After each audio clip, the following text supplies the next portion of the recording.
नमस्कार.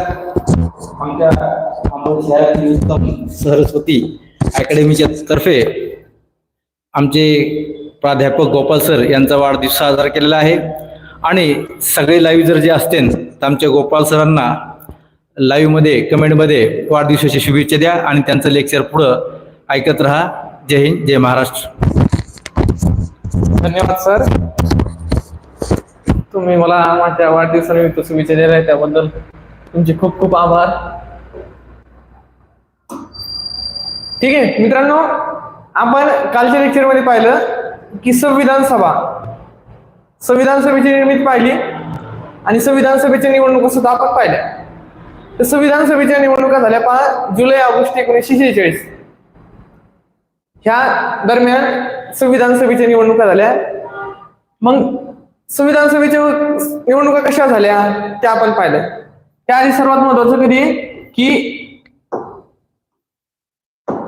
जुलै उरलेले सदस्य कुठे आहेत तर मित्रांनो, उरलेले जे काही 73 सदस्य होते, हे 73 सदस्य कोणाचे होते मला कमेंट मध्ये सांगायचं तुम्ही.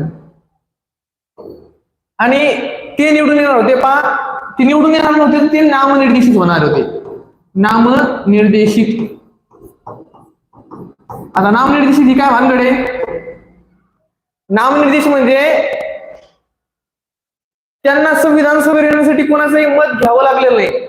त्यांना फक्त एका व्यक्तीने त्याचं नाव लिहून संविधान सभेकडे पाठवायचं होतं.